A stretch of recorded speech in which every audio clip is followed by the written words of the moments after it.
John. How do you do? Very well, thanks. Bob Edelman? Yeah, that's me. How are you, Bob? All right, it's nice to get to talk to you. I'm sorry I ran a few minutes late. It's all right. Misplaced the phone number of the studio. No sweat. I think the place I'd like to start is the work you're doing right now in the studio. You're working on some music for the Olympics. Yes, I was asked by ABC to be a commentator at the Winter Olympics in Sarajevo.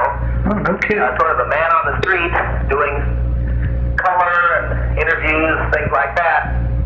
And also to, if I was innocent, to write a song for the Olympics that they could use. And so I worked on it and have a pretty good song, I think. And I'm pleased to report they're pretty excited about it now. So great. What is it called?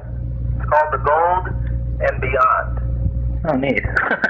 Well, is there obviously it's well, not obviously, but can you tell me a little bit about it? I'm sorry. Well, what I'm trying to address in the song is that the Olympics to me is more than just winning gold medals or how many medals your country wins. That what it is originally it was something used for, how can I say it, human potential. Discover human potential, and it's the best of the best all over the world. And I think that being there, being a representative of your country, whatever you are, and more than that, being a representative of the human family, is really quite an honor in itself. And then it's sort of like the icing on the cake when you win a gold medal. And I know that there's just in my mind, there's something more than winning. Mm-hmm. It's participating, it's doing your best, it's being one of the best in the world, and it's being part of something that, even in these turbulent times, here's an opportunity where people from all over the world, of all colors, all races, all religions and political factions, come together in competition, yet in a peaceful environment. So there's more going on there than perhaps meets the eye, and I'd like to draw that out, and that's what I tried to allude to in my song. Have you attended the Olympics before? No, this will be a first for me. Oh, is that right? Oh, you must be pretty excited. Yeah, I am, as a matter of fact. Have you got? It struck me as interesting when Bonnie told me that you were doing that for the Olympics, and of course you're coming down here. The concert here in St. Petersburg next week is tied into the big Super Bowl celebration. Do you have a very big interest in sports in general? Well, I do. Sports is one of those things that brings people together. It gives us an opportunity to really work together in ways that we can't seem to out in the rest of the world.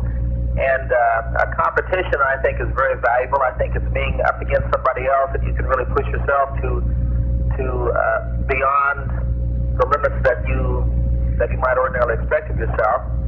And I think it's a real good thing. And for myself, I'm athletic. I love skiing. I love hiking in the mountains. I love playing golf and tennis and things like that. And so I relate to all of that.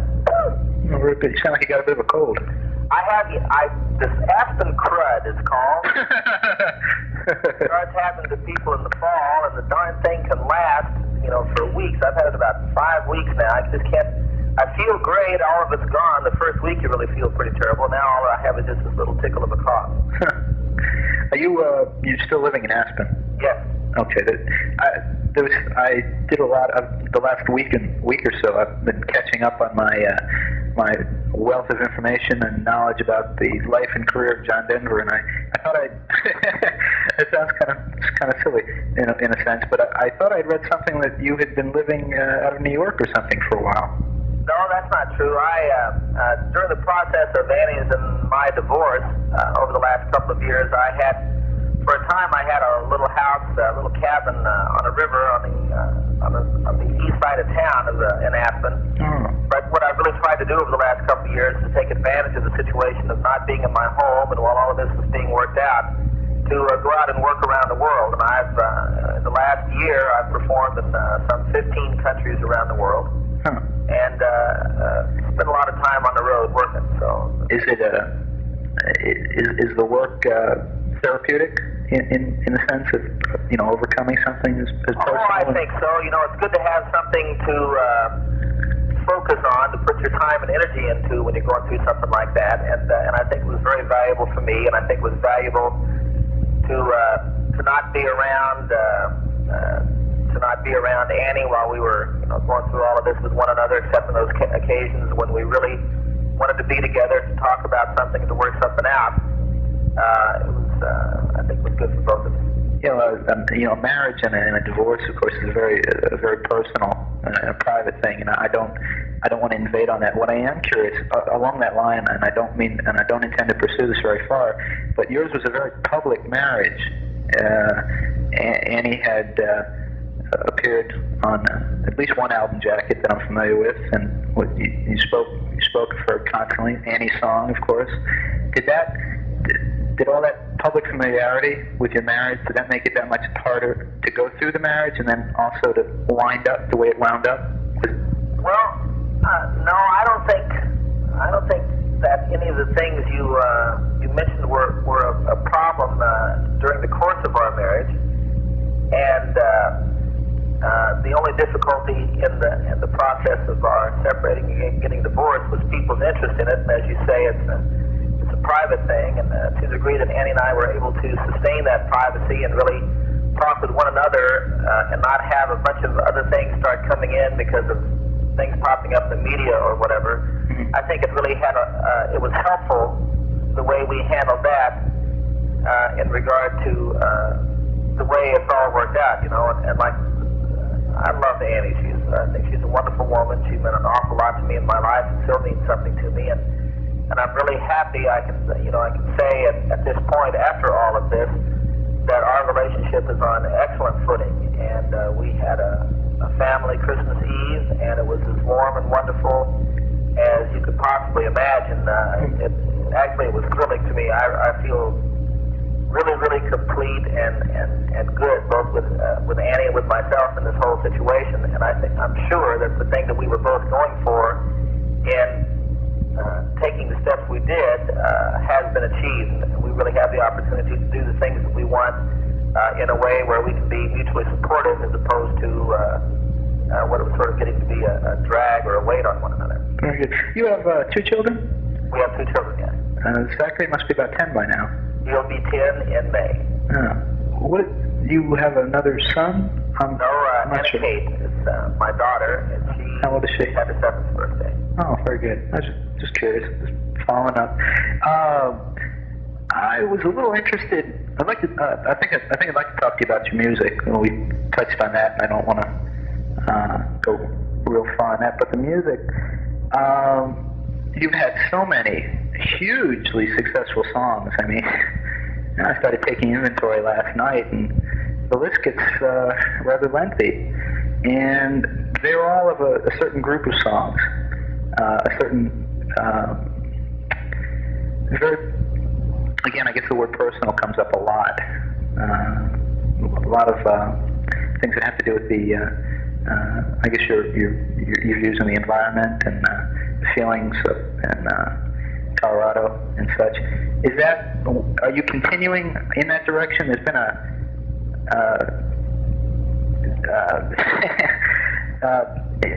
It's About Time had a song on it with Rita Marley and the Wailers, and the duet with Emmylou Harris. Yep. Are you coming around? Are you going? How do you see yourself going musically?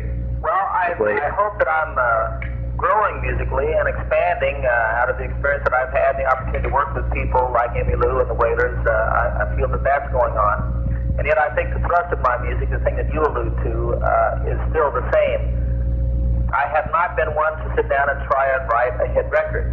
That's not what music is to me. It's an opportunity to communicate and to share with people the things that are important to me and the things that mean something to me, the things that affect me, my observations about the world we live in. And even on those songs that you mentioned, the one with Emmylou is a totally imaginative story, but it comes out of my experience of meeting people up in the Bitterroot Valley in Montana, seeing the way they live, spending some time up there, and that's the kind of people they are. The world game is a very, very strong personal conviction that was articulated for me by my friend Bucky Fuller, whose concept the world game is. And I just really wanted to write a song to address that, and when I did, it seemed appropriate. The song came out as a reggae song, and I think it was very fortunate to be able to get the Wailers in the studio to sing it with me. I was very fond of a song of yours recently that didn't become as big a pop hit as some before it, but personally, it was the one I liked a lot. Was Shanghai Breezes. Oh, thanks. I really liked that song. Again, it's a very personal song in a sense, and it came out of being over in China, and Annie and my family being back here, and it was on the occasion of our 14th anniversary, as a matter of fact, the day that I wrote that song. Oh. Did you write that there or here? In China. Oh, you did. Oh, good. What was China like? That must have been a... Well, China is a fascinating place. The first thing that strikes you is that everything you see there is older than our country. And then it goes back much, much farther than that. There's a lot of people. They're beautiful people, very open, very quick to smile, and their culture, their heritage is so extraordinarily different from ours that it really it just draws on you in a sense. Everywhere you turn is things that you can hardly imagine, much less thought you'd ever see or might have seen before. And I really fell in love with the Chinese people. I had the chance to visit most of the major cities in China, and I got into Tibet, and I really fell in love with those people and have a great admiration for the circumstances of their life and how well they're handling it, and a sensitivity to the problems they have there, which are not unlike problems everywhere else in the world. Did you get to perform before Chinese audiences? I didn't. I sang a couple of places, but not a set-up performance or anything. And Sunday, the premier of China is now in the United States, as you know, and he's going to be in New York on Sunday, and I've been invited to attend the lunch to sing for he and his delegation at Mayor Koch's office in New York. Mayor Koch, I just saw him on the rerun of Saturday Night Live a few nights ago. What a character. You've gotten to visit quite a number of interesting places, I imagine. Yeah. Is there, outside of China, is there any one that left an impression on you because it was greater or less than what you had expected when you got there? Well, I think I love to travel, and I love meeting people, and I really find things that are of interest to me everywhere I go in the world. India is incredibly interesting to me just because of its age and its focus, in a sense, its spiritual focus in many ways, and the teachers who are there. Australia and New Zealand are my favorite places. The only place I can imagine living other than the United States would be Australia or New Zealand. I really like those countries. I like the people there. They really, there's a lot there that draws me. I went to Scotland for the first time back in November. I had a few days to drive around Scotland, and it is a beautiful country, wonderful people there. But I guess there's no place as extraordinarily different and far away as I felt in China, and even more so in Tibet, I guess. Okay. Have you've had very outspoken views on a number of, I guess the term you used before, human potential, and in terms of that, and I guess that probably comes from knowing Bucky Fuller. I believe you were affiliated with, or maybe not affiliated, but were involved with Werner Erhard at some time, or maybe still are. Werner is a dear friend of mine. I was an S graduate and served on the S advisory board, and now work with Werner on the board of directors of the Hunger Project. Okay. And as you suggest, Bucky Fuller was a great inspiration to me in my life and a dear friend. People like Jacques Cousteau. I've had the opportunity to work with some pretty wonderful people and to meet some pretty extraordinary people, and they all have left their mark on me in a sense. It's interesting in that you've transcended not only working with a lot of legendary people in show business, but in more political and social fields as well. I found that fascinating. It's kind of fascinating. fascinating to me too. The circumstances that I find myself in are really quite extraordinary and of great interest to me, and especially given my inclinations, my interests, and the things that I would like to work with, the things that I'd like to do in the world. I find myself in a situation which allows me some incredible opportunities. Like this thing is going over and being a commentator at the Olympics now. I'm certainly not capable of doing the color or articulating really responsibly and intelligently the actions of the athletes in the different events that they have, but to be asked to go interview people on the street, to talk about Yugoslavia and Sarajevo and its history, to interview athletes and their parents and tourists who come there, that seems to me to be an awfully nice opportunity, and especially if I can bring this thing out that I was talking about earlier in my song. It's a desperate time that we live in. The world is in real trouble in many ways, and to the degree that some of the attention that seems to be so much on aspects of life that have us against one another, to the degree that can be turned around to drawing out or focusing on things that really show us as a family of humankind, and that we really have a lot more that draws us together than that separates us, it seems to me that that's a wonderful opportunity and could be very valuable to the condition of the world. Do you find that your environmental type of concerns in this country people are aware of them when you go overseas? And it seemed like here. I'll give you the example I was thinking of when I would sit down and read some of the stories that have been written about you over the last couple of years. Maybe they were written because you had a TV special coming up, or maybe there was a new record released. They always came around to, I guess, maybe the Windstar Project or something else. More recently, I think there was some on your feelings on nuclear freeze. Do those kind of things come out for discussion when you go overseas, or is that limited to here? No, they do even more so overseas. It seems to be the thing that both my interest and my involvement and perhaps the credibility that I have sustained or created for myself in these other countries, that's the first thing that I suppose sets me apart from the other artists who come to visit them. And so they always ask me about these things, and when they don't, I get it into the conversation. I try to handle my business intelligently, and if I have an album or a television show to create some interest in, let people know that it's coming on or coming out, I do that. But I also always try to take advantage of those opportunities to discuss the things that I'm really concerned about that are a little bit more important than a television show. That's as good a way to lead in as any. What are your non-show business priorities right now? Well, the first thing is nuclear disarmament, and doing anything and everything that I can or that can be done to create a really peaceful world. And I have some specific ideas on that and approaches to that, which have to do with the things that I think are on most people's minds. I think to a large degree, I don't know if you saw this television show, The Day After. Oh, yeah. Ago.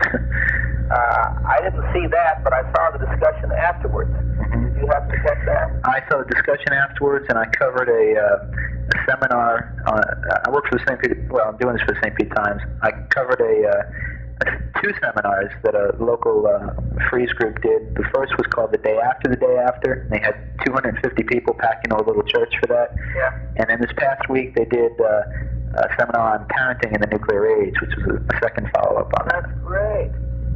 Great. Well, so the thing about that discussion to me is that it was the most depressing thing I've ever seen in my life. And I think it exemplified the state of mind of most people in regard to this issue. It's like there was not a positive thing said in that whole hour-long discussion.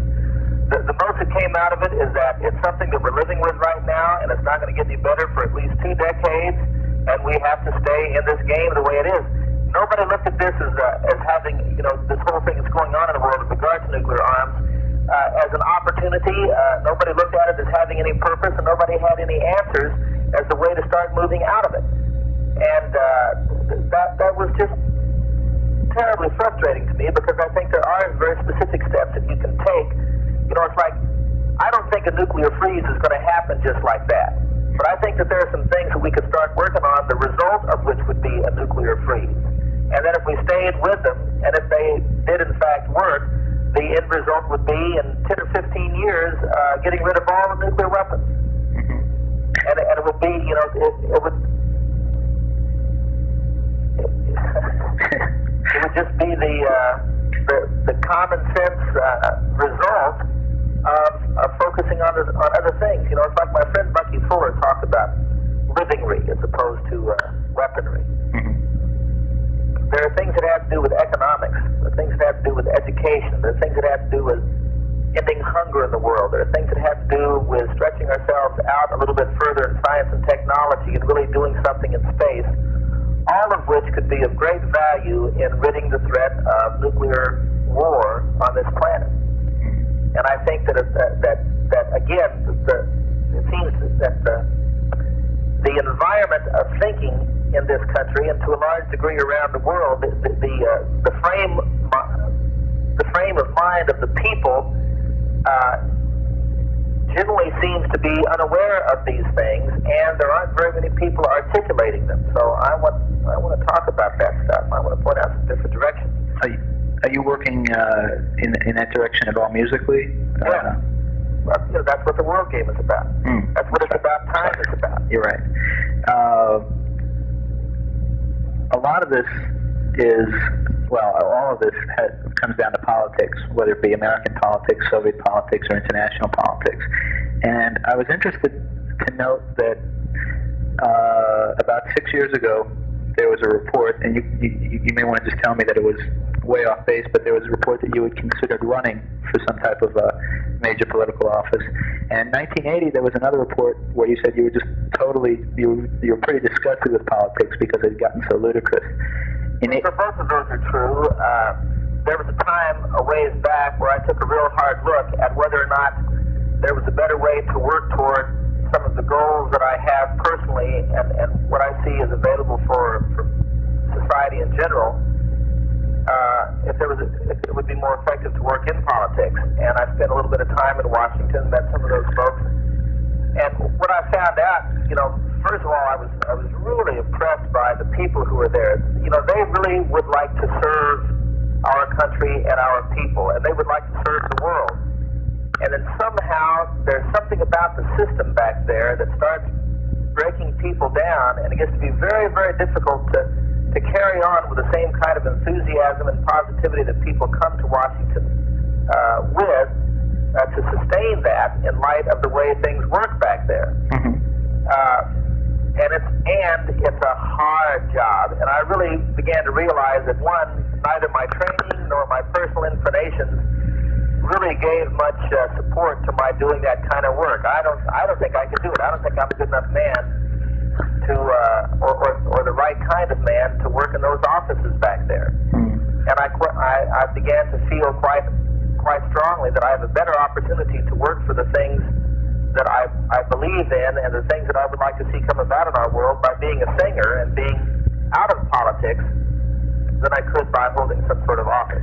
Could you see maybe 20 years down the line turning around on that and maybe taking a shot at it?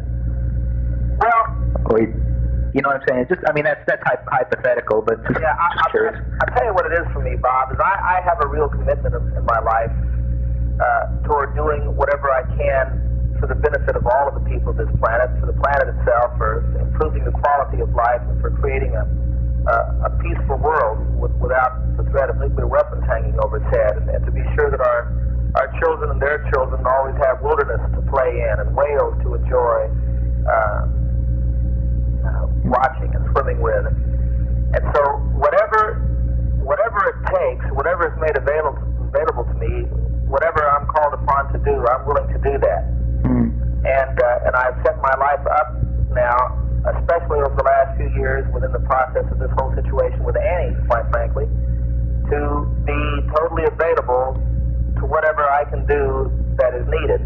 And right now that reads to me as being a singer and doing things that come out of my music and come out of the training that I've had as an entertainer and the thing that I've most enjoy doing, which is what I'm going to do this coming Saturday in St. Petersburg. There you go. And it's the same thing that I've done in 15 countries around the world, and I think that it has an impact and it's valuable. And if that should change, I'm sure it'll show itself. And again, whatever I'm called upon to do, whatever form it takes, doesn't make much difference to me. Very good. While you were talking, I suddenly had a visual image of the Cousteau special you did. You mentioned the whales. Yeah. And I just remember what a beautiful special that was. That just came off the top of my head. There are a couple short things I wanted to ask you about. Less shaking, but I think things with more general interest, if you wouldn't mind. Thank God I'm a Country Boy. It's been real big, evidently, with the Baltimore Orioles fans of recent times. And you put in an appearance last October at one of their games? Yeah. Well, can you tell me about that? Well, they had, about 9 years ago, I guess, is when that song came out. It was a big hit record. That got to be the Baltimore Orioles theme song. They played it every game in the seventh inning stretch. And there was, some little to do about it back then. And I had forgotten about it, quite honestly. And this past April, I was shocked to find out that they were still using the song. And what happened is that they came back for the first game of the season this last spring and tried to play a different song. And the fans went crazy. They would not sit down or shut up until they played Thank God I'm a Country Boy. So at that time, they called me to see if I'd come down and sing it for them, and I told them I couldn't do that. I was just in the process of leaving for Australia for a concert tour, and I said that if you guys make it to the series, give me a call. I'll come sing it for you. So they did, and they called me, and I went and sang it for them, and also had the privilege of singing the Star Spangled Banner before the game. It's pretty interesting. I was very interested to note that you had been named Poet Laureate of Colorado. Is that correct? And you would receive the Carl Sandburg Award for poetry. Do those kind of honors mean more because they recognize your strictly writing ability as opposed to music or singing or anything else? Do they mean as much or maybe more in some senses than winning a Grammy? I don't know how much awards in general mean to you, but... Well, awards in general are...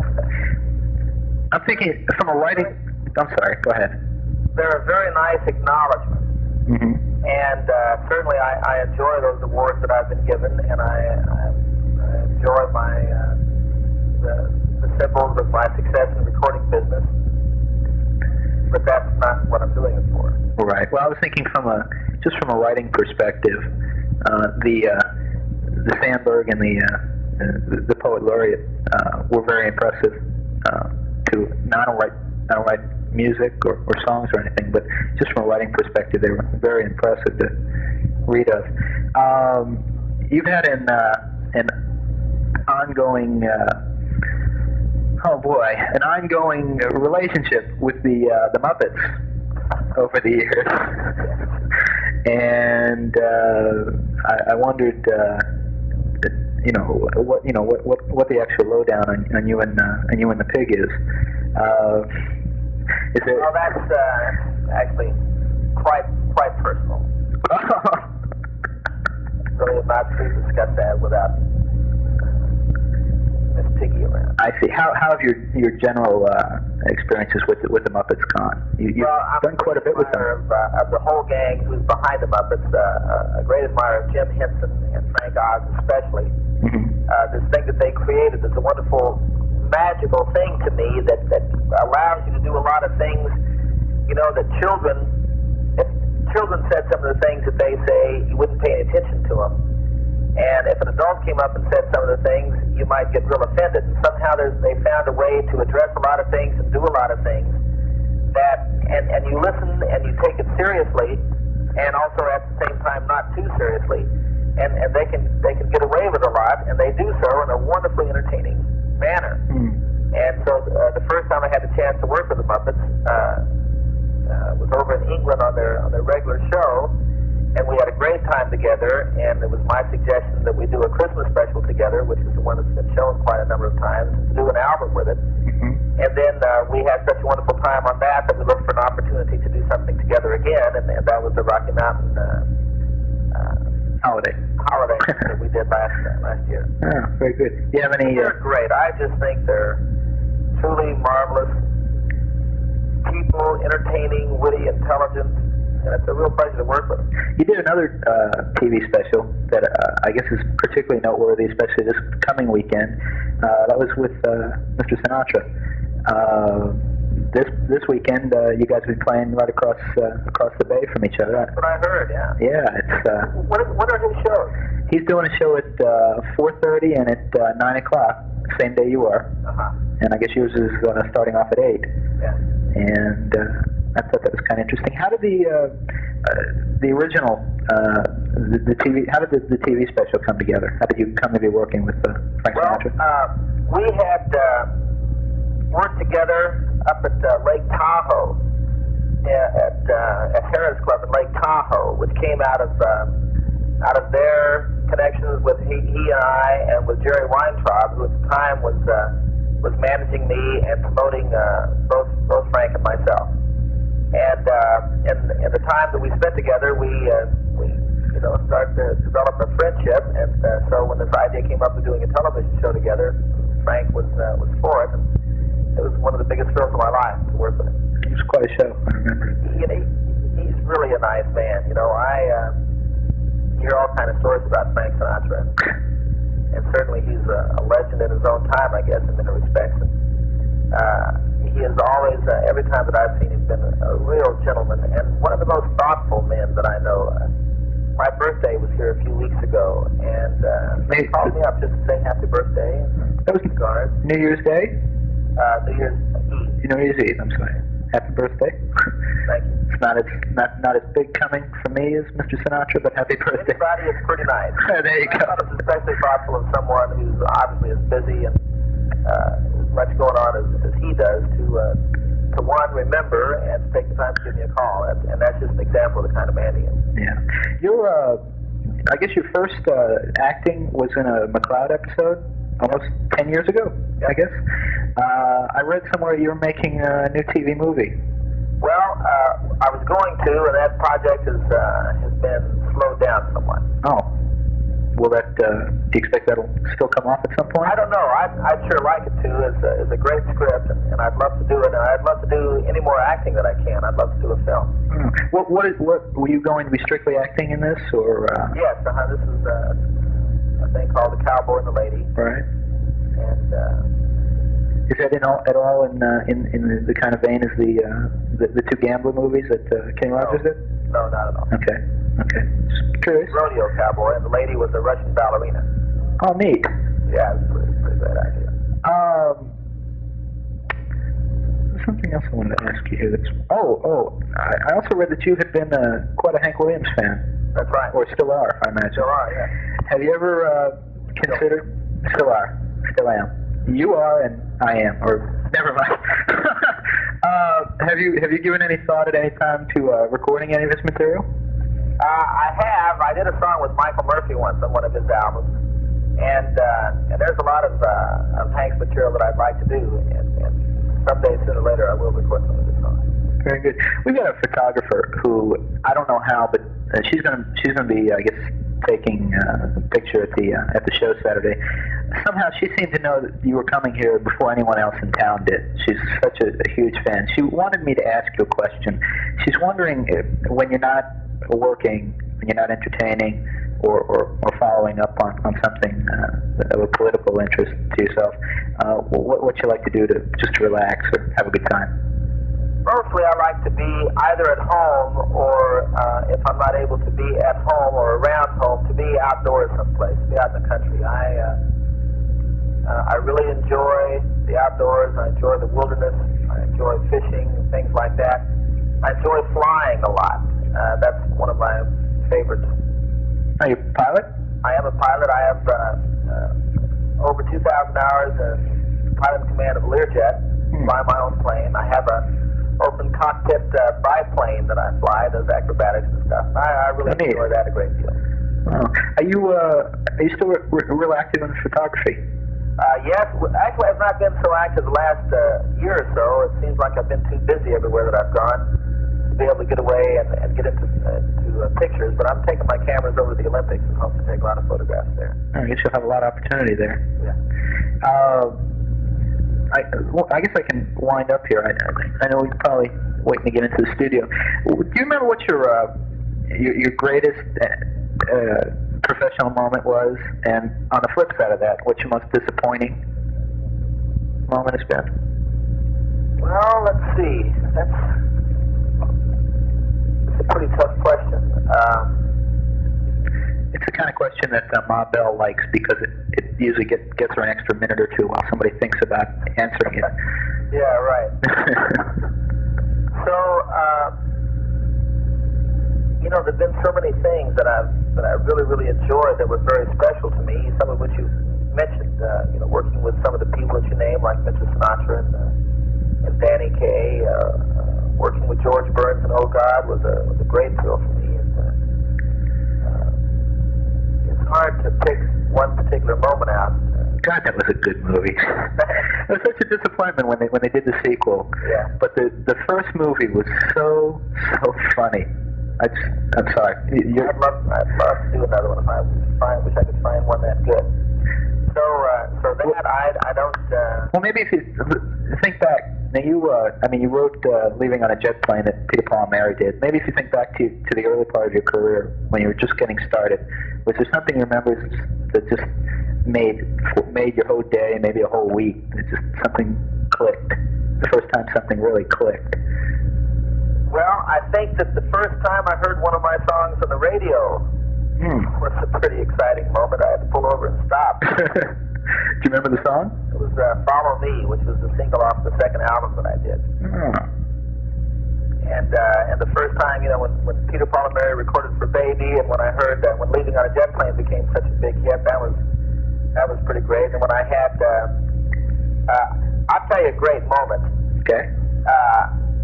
When Annie and I adopted Zachary, our son, the day that we went to pick him up from the adoption agency in Minneapolis, Minnesota, we were driving there, and they played Annie's song on the radio, and it was the #1 song in the country. And, they have these baby books. To fill out when your child is born. You can put the front page of the newspaper, the headline of the newspaper in there, and what the popular song was, and what the popular, on and on and on. And the popular song, the #1 song in the country, the week that we got our little boy, was Annie's song. And I think that hearing that song on the way to pick up our first child, and having it be this love song that I'd written for her, and having it be the most popular song in the country at that time, that's pretty hard to top. Well, that sounds like a very nice kind of moment. I hate to follow it up by asking what the saddest or most disappointing, let's say, professional moment might have been. Well, let me think. Maybe a project that just you had your heart set on that didn't go through. I don't know. I think